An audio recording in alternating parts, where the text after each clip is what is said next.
Hi hello friends, welcome back to Shreshtha Ayansh vlogs. ఈరోజు chickpea salad ఎలా తయారు చేయాలో చూసేద్దాం. ముందుగా చిక్పీ సలాడ్ కోసం నేను ఇక్కడ ఒక గిన్నె తీసుకుని దాంట్లోకి 2 గ్లాసెస్ వాటర్ని వేసుకున్నా. దానిలోకి చిక్పీని ఇప్పుడు దీనిలోకి యాడ్ చేసేసుకోవాలి. దీనికంటే మనం ముందు రోజు నైట్ ఈ చిక్పీని నానబెట్టుకుని ఉంచుకోవాలి. అప్పుడు ఒక 10 మినిట్స్ పాటు బాయిల్ చేస్తే సరిపోతుంది. వీడియోలో కనిపిస్తున్న విధంగా బాయిల్ అయినాక దీన్ని ఆఫ్ చేసేసుకుందాం. ఇప్పుడు ఈ సలాడ్లోకి కావాల్సినవన్నీ చిన్న చిన్న ముక్కల కింద కట్ చేసుకుని పక్కన పెట్టుకుందాం. క్యారెట్, కీరా, కొత్తిమీర, టమాటా, ఆనియన్ అండ్ మిర్చి ఇవన్నీ చాలా చిన్న చిన్న ముక్కల కింద కట్ చేసేసుకోవాలి.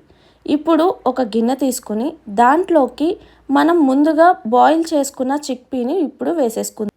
ఇప్పుడు దానిలోకి చిన్న చిన్న ముక్కల కింద కట్ చేసి పెట్టుకున్న టమాటా ముక్కలు, ఆనియన్ ముక్కలు, క్యారెట్ ముక్కలు, కీరా, కొత్తిమీర, పచ్చిమిర్చి వేసేసుకుందాం.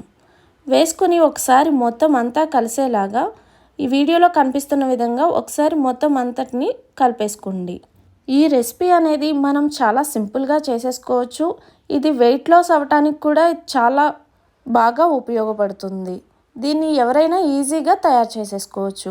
ఇప్పుడు దీంట్లోకి మనం ఈ విధంగా కలుపుకున్నాక దీంట్లోకి 1/2 టేబుల్ స్పూన్ జీరా పౌడర్ని కూడా వేసుకోవాలి.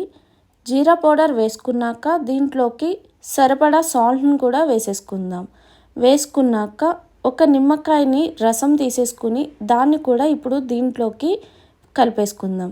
కలిపేసుకుంటే ఒకసారి మొత్తం అంతా కలిసేలాగా మనం కలుపుకుంటే సరిపోతుంది. అంతే అండి, ఎంతో సింపుల్గా ఈజీగా చేసుకునే సలాడ్ అనేది రెడీ అయిపోతుంది. మీకు ఇందులో కావాలి అనుకుంటే చాట్ మసాలాను కూడా కొంచెం యాడ్ చేసుకోవచ్చు. ఇది హెల్తీగా కావాలి అనుకుంటే ఈ విధంగా తయారు చేసుకుంటే సరిపోతుంది. ఎంతో సింపుల్గా చేసుకునే చిక్పీ సలాడ్ అనేది రెడీ అయిపోయింది. ఈ వీడియో కనుక మీకు నచ్చినట్లయితే please like, share, comment and subscribe. ఈ చిక్పీ సలాడ్ అనేది కూడా మీరు కూడా తప్పకుండా ట్రై చేయండి.